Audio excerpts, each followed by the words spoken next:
Our question number first is, in an experiment, brass and steel wires of length 1 meter each with area of cross section 1 millimeter square are used. The wires are connected in series and one end of the combined wire is connected to a rigid support and other end is subjected to elongation. The stress required to produce a net elongation of 0.2 millimeter is.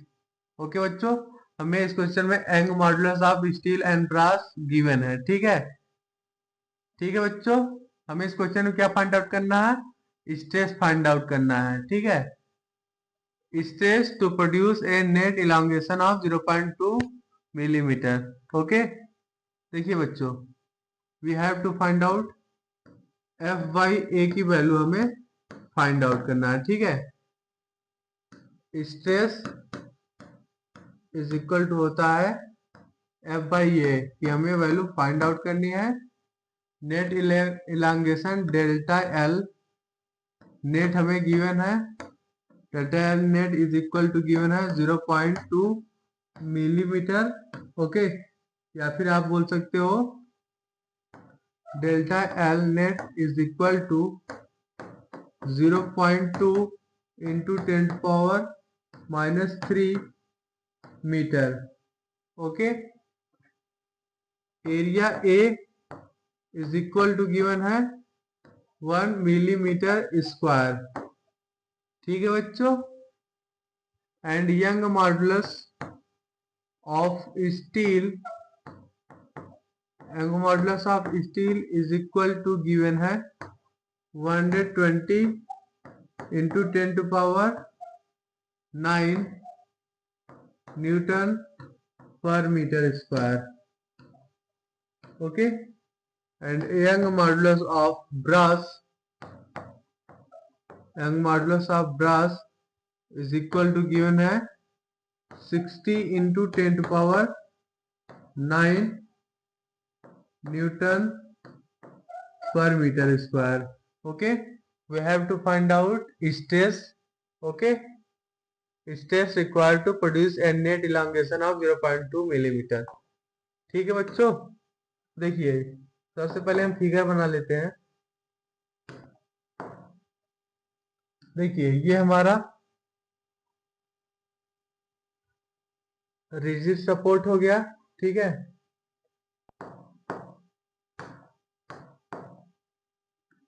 देखिए यहाँ पे हमारा wire है, ये हो गया हमारा wire. ठीक है, 1 मिनट रुक जाए बच्चों, पहले फिगर बना लेता हूँ फिर समझाता हूँ। ठीक है,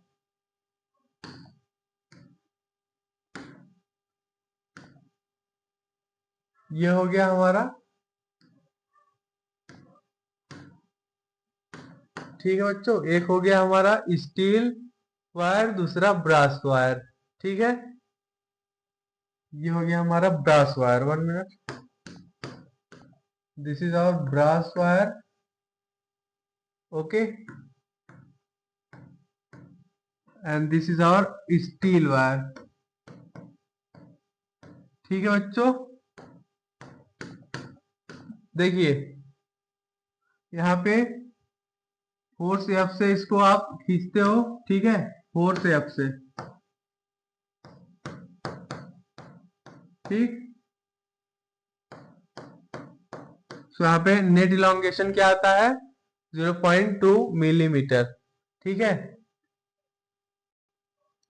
देखिए बच्चों, एंग मॉडुलस एरिया एंड फोर्स के बीच रिलेशन क्या होता है? देखिए Young modulus, 1 minute, here we write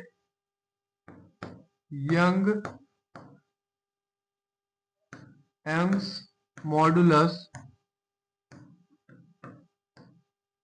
Young's modulus of a wire, Young modulus of a wire of cross section A, of cross section A when some force F, when some force F is applied, when some force F is applied, Young modulus is equal to होता है F by A whole divided by delta L divided by L। ठीक है, इसको आप क्या लिख सकते हो, इज इक्वल टू लिख सकते हो F into L divided by area A into delta L। ठीक है बच्चों, यहाँ पे डेल्टा L क्या है, इलोंगेशन है। ठीक, तो यहाँ पे फाइनली आप क्या लिख सकते हो, डेल्टा L, यहाँ पे आप लिख सकते हो delta L is equal to force F into L divided by area into Young modulus. ठीक है, देखिए बच्चों यहाँ पे हमारा डेल्टा L क्या है, इलोंगेशन है। Delta L is elongation. ठीक है बच्चों, देखिए बच्चों यहाँ पे अब हम net elongation in wire is equal to क्या लिख लेंगे, net elongation in wire is equal to elongation in brass wire plus elongation in steel wire. Okay, here we write net elongation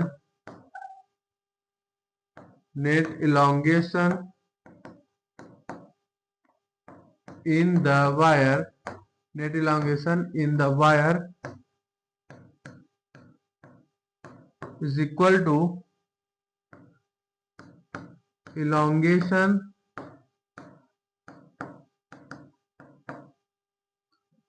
in brass wire, elongation in brass wire plus elongation in steel wire, plus elongation in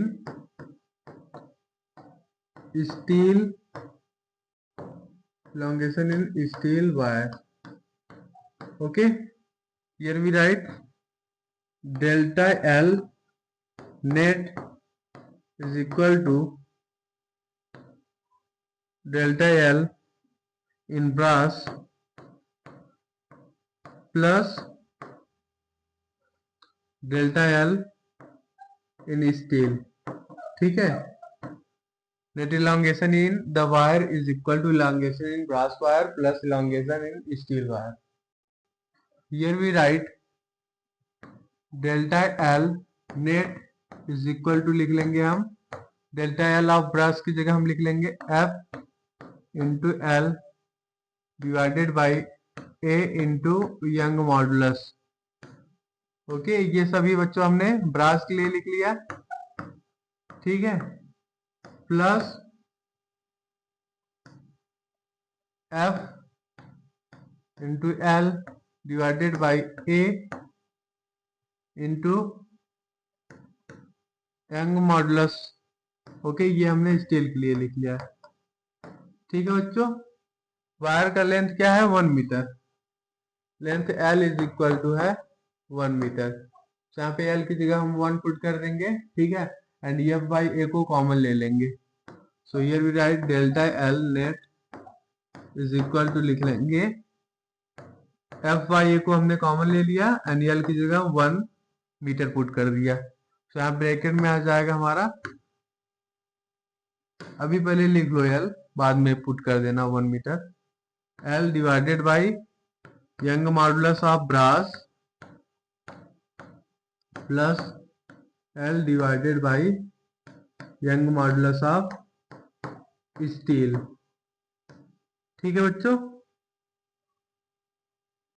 okay बच्चों, अब यहाँ पे हम L की जगह 1 put कर देंगे। तो यहाँ पे हमारा डेल्टा L नेट क्या आ जाएगा, delta L net is equal to F by A into in bracket here we write 1 upon Young modulus of brass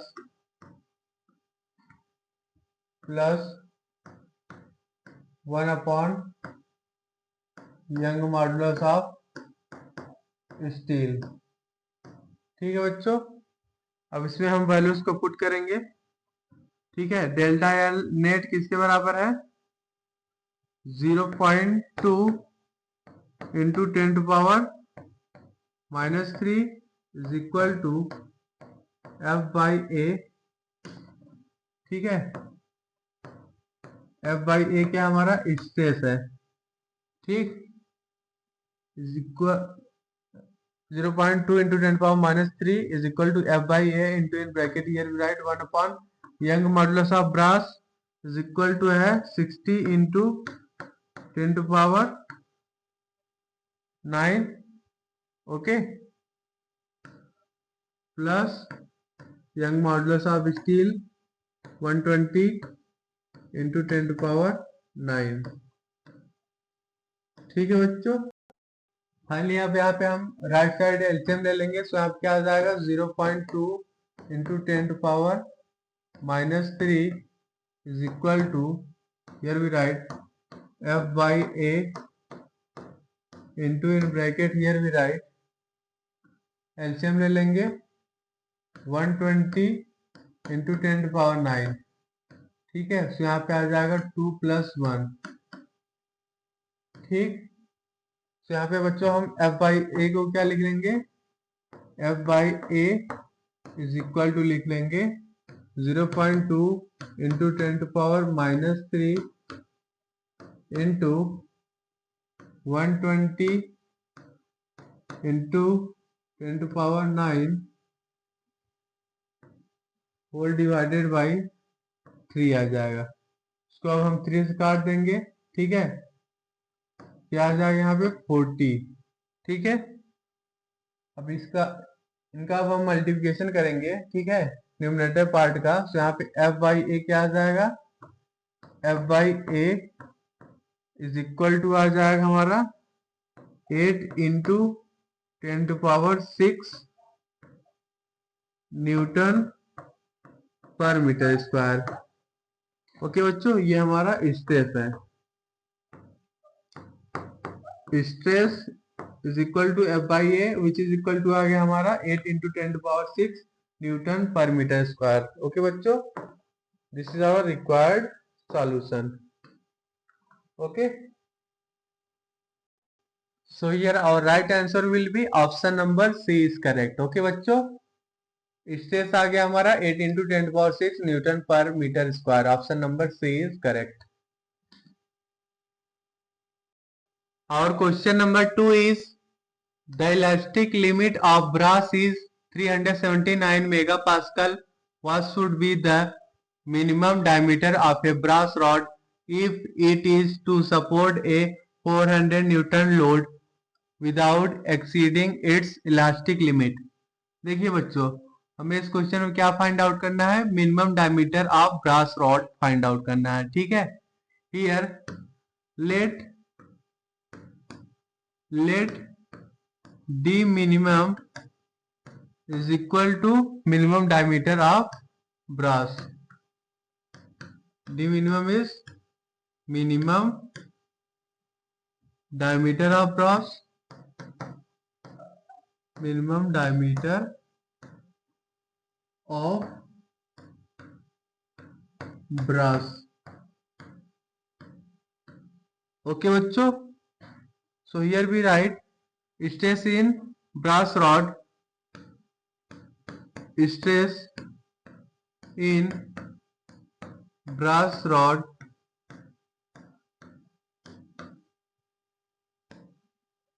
is equal to f by a। Okay, देखिए बच्चों, अब यहाँ पे हम एरिया ए को क्या लिखेंगे? देखिए, area A is equal to होता है पाई आर स्क्वायर। ठीक है बच्चों, डायमीटर डी है तो रेडियस क्या होगा? डी बाई 2 होगा। So here we write pi into in bracket here we write D by 2 का स्क्वायर। ठीक है, तो यहाँ पे area A is equal to क्या आ जाएगा, पाई डी स्क्वायर बाई 4। ठीक है बच्चों, तो यहाँ पे अब हम एरिया की वैल्यू पुट कर देंगे, पाई डी स्क्वायर बाई 4। तो यहाँ पे क्या आ जाएगा finally expression, here we get F divided by pi D minimum यहाँ पे लेंगे बच्चों, minimum diameter of brass. Okay, D minimum का स्क्वायर डिवाइडेड बाई 4। ओके, तो यहाँ पे फाइनली हमारा आ जाएगा sigma is equal to 4f whole divided by pi D minimum का स्क्वायर। ठीक है बच्चों, देखिए बच्चों हमें क्वेश्चन में elastic limit of brass given है 379 mega pascal. Okay, here for stress not to exceed elastic limit, जो हमारा स्ट्रेस इन ब्रास रॉड होगा लेस देन इक्वल टू होगा 379 mega pascal. Okay, so here we write for stress not to exceed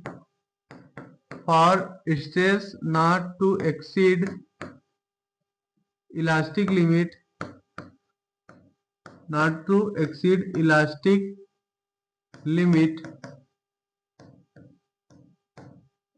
here we write sigma is less than equal to 379 mega pascal. ठीक है, जो हमारा stress in rod होगा less than equal to होगा 379 mega pascal for stress not to exceed elastic limit. तो यहाँ पे हम सिग्मा की वैल्यू पुट कर देंगे 4f divided by pi into D minimum का square. Okay, less than equal to 379। Okay okay, इसको बच्चों पास्कल में चेंज कर लो ना, इनटू कर देंगे यहाँ पे 10 टू पावर 6, तो ये हमारा पास्कल में चेंज हो गया। ठीक है, देखिए बच्चों हमें क्वेश्चन में force F is equal to given है 400 newton, force F is equal to 400 newton given है। ठीक है, तो यहाँ पे बच्चों हम क्या लिख लेंगे, here we write D minimum का स्क्वायर इज इक्वल टू, यहाँ पे लिख लेंगे 4 इंटू 400 यहाँ पुट कर देंगे whole divided by pi into, देखिए यहाँ पे हमने इसको इस साइड ले गया एंड इसको यहाँ पे डिवाइड कर दिया। ठीक है, तो यहाँ पे आ जाएगा हमारा 379 into 10 to power 6।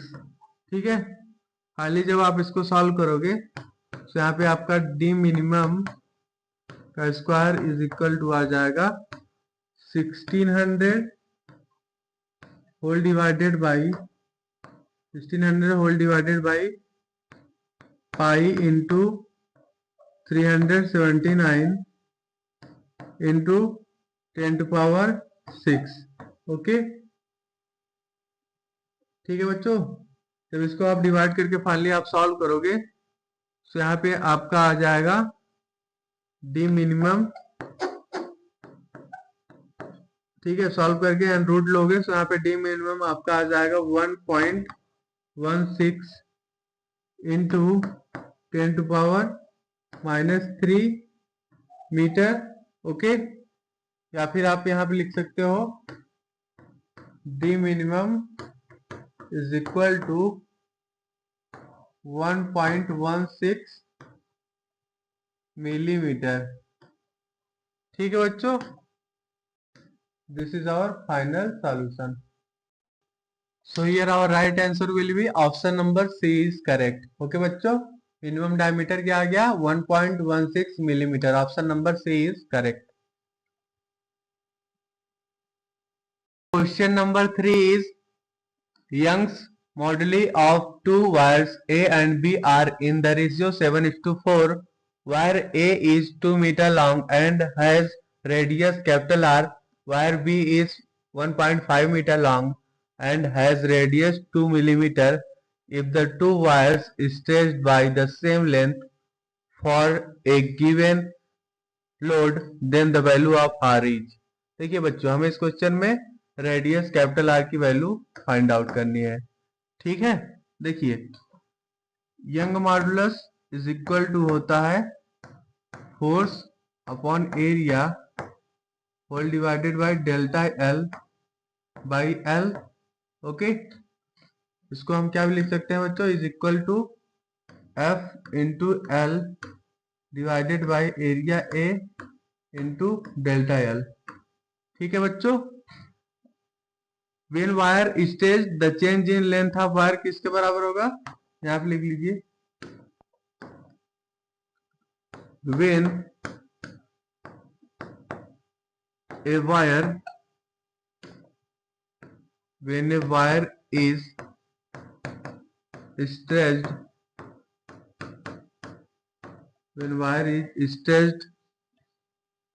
then change in its length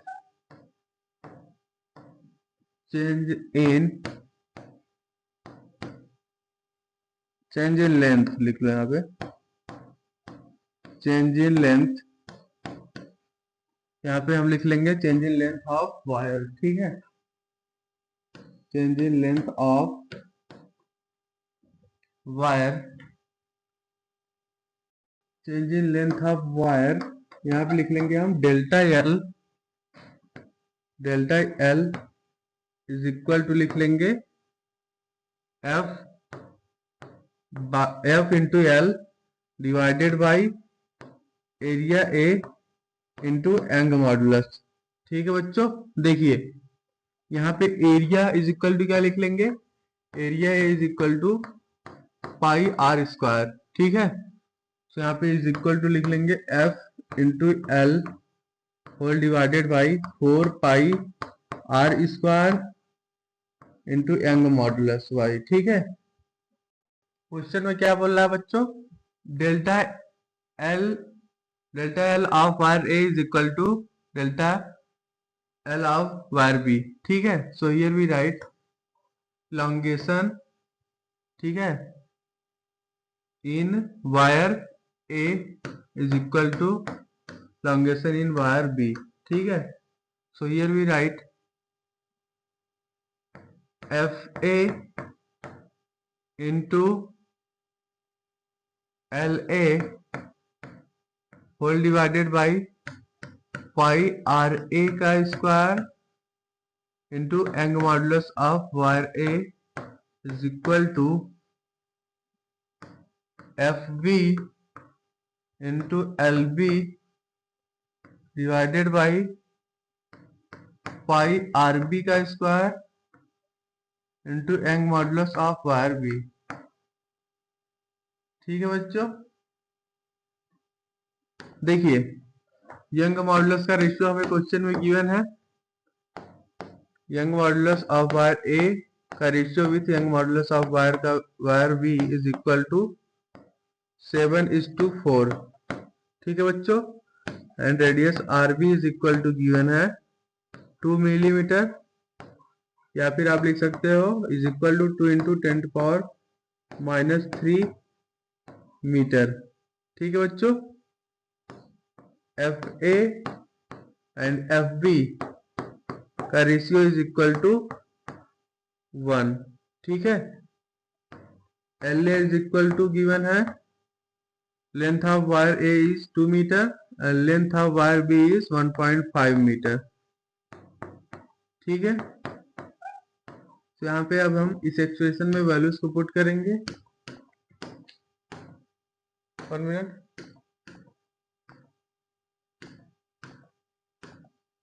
इसमें अब हम वैल्यूज को पुट करेंगे बच्चों। सो हियर वी राइट, यहाँ पे लिख लेंगे आर ए का स्क्वायर इज इक्वल टू लिख लेंगे F A divided by what, F B,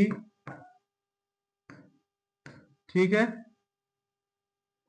into यहाँ पे लिखेंगे L A divided by L B, ठीक, into Young modulus of wire B divided by Young modulus of wire A into R B का square. बच्चों अब इसमें हम values को पुट करेंगे। So here we write R A का square radius of wire A का स्क्वायर, ठीक है। देखिए फोर्स का रेशियो क्या गिवन है, 1। So here we write 1 into, in bracket here we write LA, length of wire A is 2 meter divided by length of wire B is 1.5 meter, ठीक। And Young modulus का ratio हमें given है 7:4। Young modulus of wire A divide by Young modulus of wire B is equal to 7:4 है। सो यहाँ पे हम लिख लेंगे बच्चों, यहाँ पे आ जाएगा हमारा 4/7 आ जाएगा ना। Young modulus of wire B and Young modulus of wire A का रेशियो है 4/7 इंटू आर बी का square. R B is equal to है हमारा 2 इंटू 10⁻³ मीटर। इसका हम स्क्वायर करेंगे, ठीक है बच्चों। जब फाइनली आप यहाँ पे सॉल्व करोगे, ठीक है, तो यहाँ पे आर ए का स्क्वायर इज इक्वल टू आ जाएगा आपका nearly 3.04 into 10⁻⁻6, okay, 10⁻⁻6 metre square. यहाँ पे हम रूट ले लेंगे। So here we write radius of wire A is equal to, लिख लेंगे 1.7 इंटू 10⁻³ मीटर, ओके। इसको हम मिलीमीटर में लिख लेंगे। Radius of wire A is equal to 1.7 millimetre, okay. ये हमारा कैपिटल आर आ गया। Radius of wire A is equal to 1.7 millimetre. So here our right answer will be option number D हमारा करेक्ट होगा, ठीक है। Radius R is equal to आ गया 1.7 millimetre. Option number D is correct. और question number 4 is a solid sphere of radius capital R acquires a terminal velocity v1 when falling due to gravity through a viscous fluid having a coefficient of viscosity eta. The sphere is broken into 27 identical solid spheres. If each of these spheres acquires a terminal velocity v2 when falling through the same fluid, then ratio of velocity v1 and v2 हमें find out करना है। We have to find out the ratio of velocity v1 and v2, ठीक है बच्चों। देखिए terminal speed of a sphere falling in a viscous fluid, तो यहाँ पे पहले फार्मूला लिख लेते हैं। देखिए terminal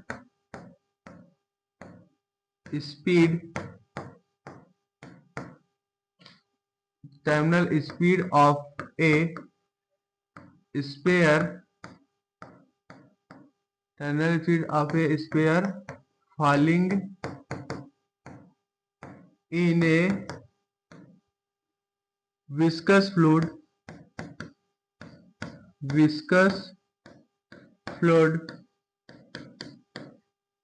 here we write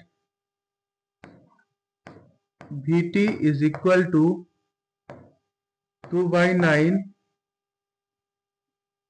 r square by eta, okay, into in bracket here we write rho naught minus row F into जी, ठीक है बच्चों।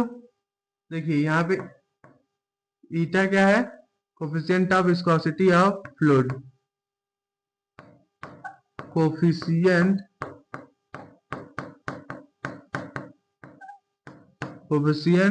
Of viscosity coefficient of viscosity of fluid. ठीक है बच्चों, एंड यहाँ पे रो नॉट क्या है, density of falling sphere, density of falling sphere. ठीक है बच्चों, density of falling sphere. Okay, and यहाँ पे रो एफ क्या है, रो एफ है हमारा density of fluid, density of fluid. Okay बच्चों, देखिए बच्चों यहाँ पे जो हमारा टर्मिनल वेलोसिटी है किसके प्रोपोर्शनल है, प्रोपोर्शनल टू आर स्क्वायर है। ठीक है, देखिए क्वेश्चन में हमें क्या बोल रहा है, जो हमारा स्पेयर है कैपिटल आर का ब्रोकन हो रहा है into 27 identical sphere of radius small R. Okay, तो यहाँ पे लिख लीजिए, when sphere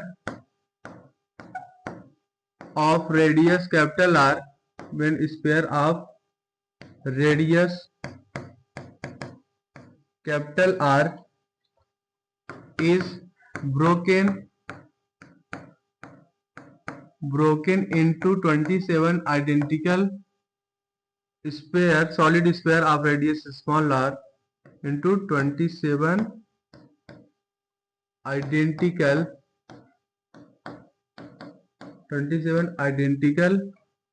solid sphere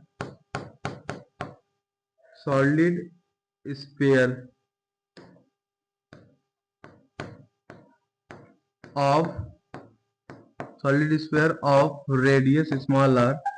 okay, so यहाँ पे बच्चों हम क्या लिखेंगे,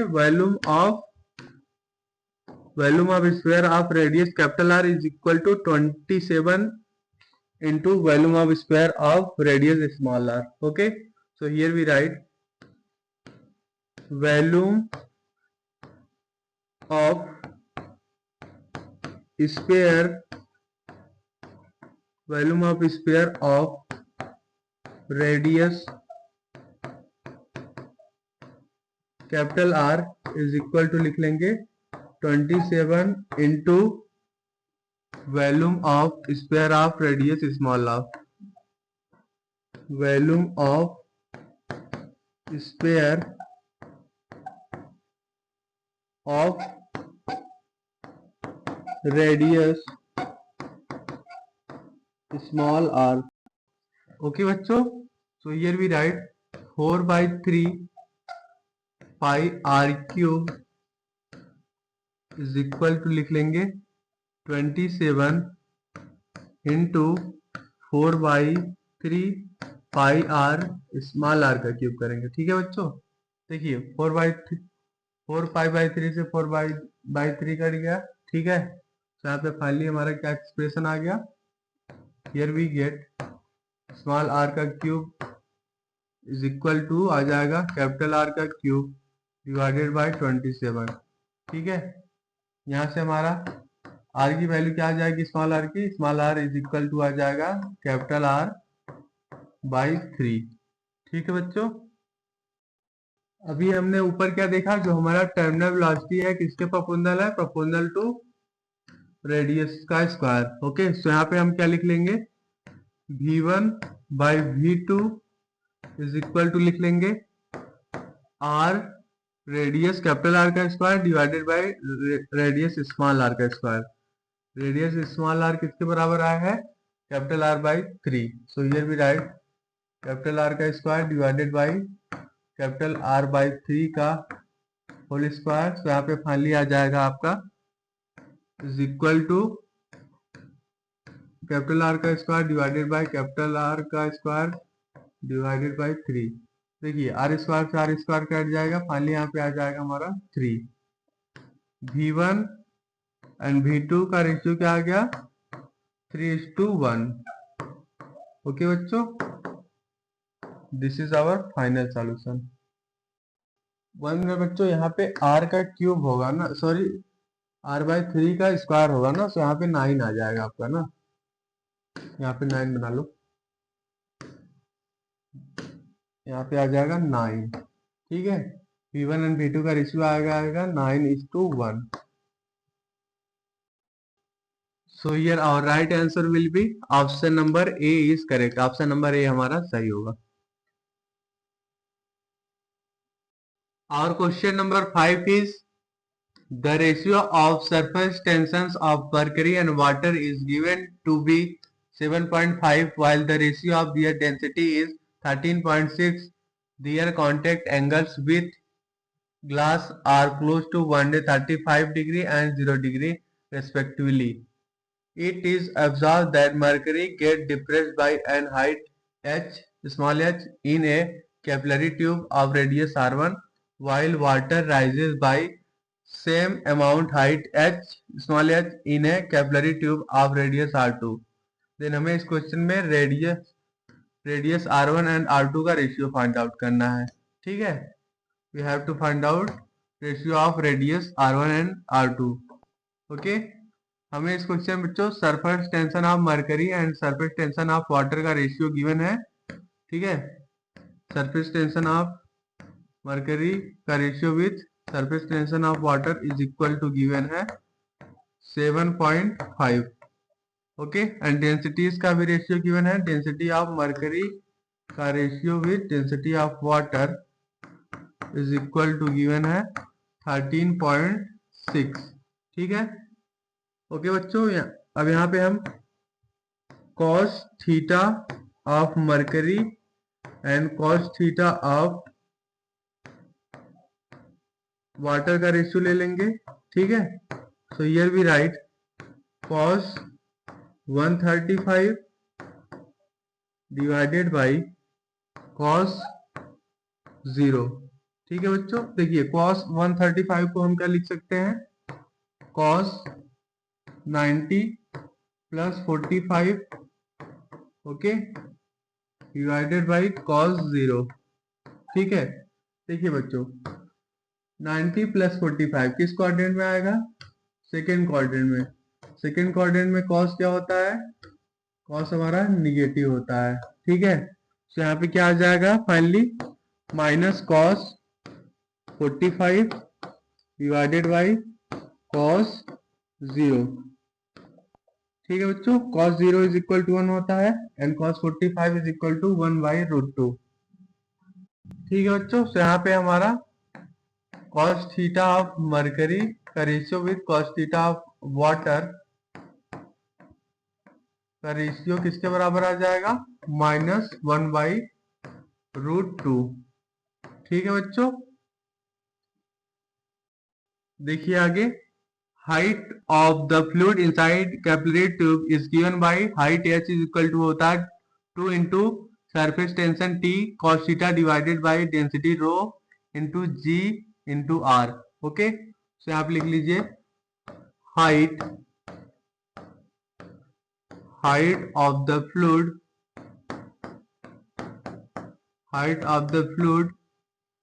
inside capillary tube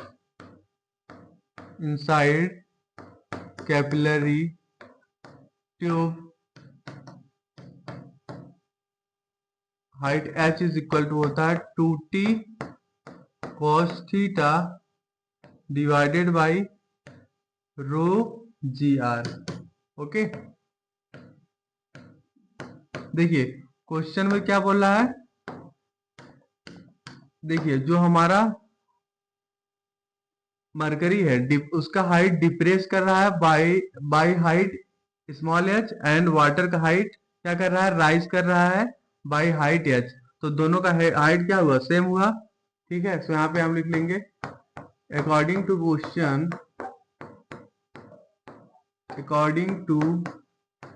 question here we write height of water is equal to height of mercury। ठीक है बच्चों, यहाँ पे फाइनली हमारा क्या एक्सप्रेशन आ जाएगा, 2 into surface tension of water into cos theta of water divided by density of water g acceleration due to gravity into radius of water capillary tube. Okay, is equal to यहाँ पे लिखेंगे 2 into surface tension of mercury, ठीक है, cos theta of mercury, ठीक है, whole divided by here we write density of mercury into G into radius of mercury capillary tube, ठीक है। यहाँ पे फाइनली हमारा एक्सप्रेशन क्या आ जाएगा, रेडियस का, radius of mercury capillary tube का ratio with radius of water capillary tube is equal to यहाँ पे आ जाएगा हमारा सरफेस टेंशन का रेशियो आ जाएगा यहाँ पे सरफेस टेंशन ऑफ मर्करी का ratio with surface tension of water into in bracket here we write cos theta of mercury divided by cos theta of water, ठीक है, into in bracket here we write density of water का ratio with density of mercury, ठीक है बच्चों। अब इसमें बच्चों हम वैल्यूज को पुट करेंगे। देखिए यहाँ पे हमारा रेडियस का रेशियो किसके बराबर है, is equal to surface tension का रेशियो किसके बराबर है बच्चों, क्वेश्चन में गिवन 7.5, ठीक है, and ratio of cos theta of mercury to cos theta of water क्या आया है, -1/√2। सो यहाँ पे सिर्फ मैग्नीट्यूड लिखेंगे 1/√2, ठीक है, 1/√2 इंटू डेंसिटी का रेशियो, डेंसिटी ऑफ मर्करी का ratio with density of water given है 13.6। सो यहाँ पे जस्ट अपोजिट है, density of water ratio with mercury है, सो यहाँ पे लिख लेंगे 1/13.6। ओके, जब इसको आप सॉल्व करोगे, ठीक है, सो फाइनली हमारा नियरली रेडियस ऑफ मर्करी का ratio with radius of water capillary tube is equal to आ जाएगा आपका 1 minute, finally is equal to आ जाएगा आपका नियरली 0.4। ओके, या फिर इसको हम लिख सकते हैं 2/5। ओके, यहाँ पे बच्चों हम √2 का वैल्यू पुट कर देंगे 1.414, ठीक है, एंड देन सॉल्व कर लेंगे तो हमारा ये रेडियस का रेशियो आ जाएगा, ठीक है। अब देखिए यहाँ पे जो हमारा radius of mercury capillary tube है इज इक्वल टू R1 है, ठीक है, radius of water capillary tube is equal to R2 है। सो यहाँ पे हम क्या लिख लेंगे, इज इक्वल टू R1/R2, ठीक है, R1/R2 का रेशियो क्या आ गया, R1/R2 इज इक्वल टू आ गया 2:5। Okay, this is our final solution. So here our right answer will be option number C हमारा करेक्ट होगा। R1 and R2 का रेशियो आ गया 2:5। Option number C is correct. Our question number 6 is a pendulum made up of a uniform wire of cross sectional area A has time period T. When an additional mass capital M is added to its bob, the time period changes to Tm if the Young modulus of the material of wire is Y, then 1/Young modulus की value हमें इस question में बतानी है, ठीक है। देखिए बच्चों, इनिशियली हमारा time period T is equal to लिख लेते हैं यहाँ पे 2π इंटू √L/G। ओके, ठीक है बच्चों। देखिए फर्स्ट केस में ये हमारा टाइम पीरियड था, सेकंड केस में हमने क्या किया, एडिशनल मास कैपिटल M को ऐड कर दिया बॉब में, ठीक है। सो हमारा टाइम पीरियड चेंज हो गया टू टी एम। ठीक है बच्चों, देखिए Young modulus is equal to होता है F by A whole divided by delta L by L. Okay, Young modulus is equal to होता है stress by strain. Okay, so यहाँ पे फाइनली एक्सप्रेशन क्या आ जाएगा, F into L divided by A into delta L.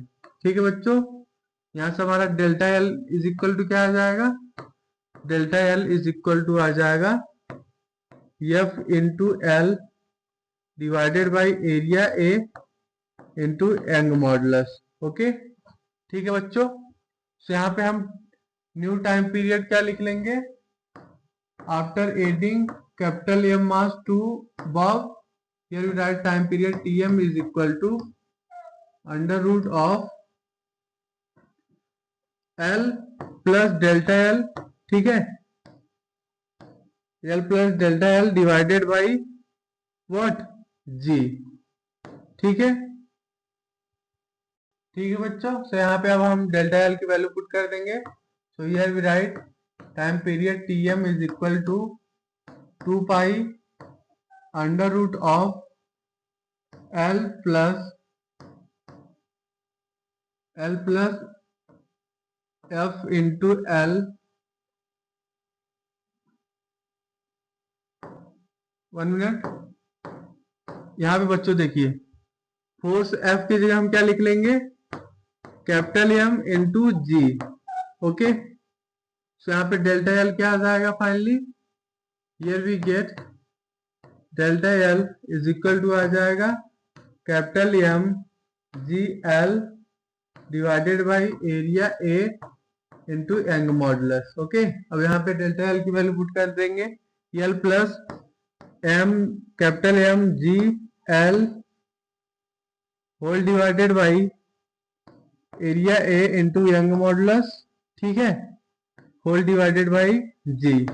ठीक है बच्चों, suppose this is our equation number first and this is our equation number second.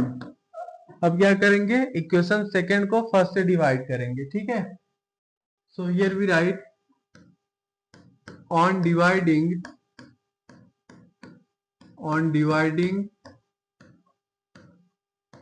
Equation second को first equation से डिवाइड करेंगे by equation first. Here we get क्या expression आ जाएगा, tm divided by t is equal to, here we write 2 pi under root of l plus mgl divided by area A into Young modulus whole divided by G. क्या इसका divided by आ जाएगा हमारा 2 pi under root of L by G. ठीक है बच्चों, यहाँ पे देखिए 2 पाई से 2 पाई कट जाएगा। ठीक है, तो यहाँ पे फाइनली क्या एक्सप्रेशन आ जाएगा, देखिए यहाँ पे बच्चों न्यूमरेटर पार्ट को हम क्या लिख लेंगे, एल बाई जी लिख लेंगे plus M L by A into Young modulus. ठीक है, whole divided by under root of L by G. ठीक है, फाइनली यहाँ पे क्या एक्सप्रेशन आ जाएगा, time period T M is equal to time period T M divided by time period T is equal to, यहाँ पे लिख लेंगे, यहाँ पे आ जाएगा बच्चों अंडर रूट ऑफ, देखिए जब हमने इसे डिवाइड कर दिया under root of L by G से, तो यहाँ पे आ जाएगा 1। ठीक है, 1 plus M G divided by area A into Young modulus. ठीक है बच्चों, कुछ हमारा ऐसा एक्सप्रेशन आ गया। अब दोनों साइड हम स्क्वायरिंग करेंगे, तो यहाँ पे क्या आ जाएगा, T M time period divide by time period T का स्क्वायर इज इक्वल टू आ जाएगा 1 plus mg divided by area A into Young modulus. Finally अब हम क्या लिख लेंगे, here we write mg divided by area A into Young modulus is equal to लिख लेंगे यहाँ पे time period tm by T का होल स्क्वायर -1। ओके, अब देखिए यहाँ पे mg बाई ए को हम इस साइड ले जाके डिवाइड कर देंगे, तो यहाँ पे क्या एक्सप्रेशन आ जाएगा, here we get 1 upon Young modulus is equal to आ जाएगा area A divided by mg in bracket here we write tm by t का होल स्क्वायर -1। ठीक है बच्चों, this is our required solution. So here our right answer will be option number D हमारा correct होगा। Option number D is correct. Okay बच्चों, 1 upon angle modulus का ये value आ गया in bracket tm by T का square -1 into area A divided by mg। Option number D हमारा बच्चों करेक्ट होगा।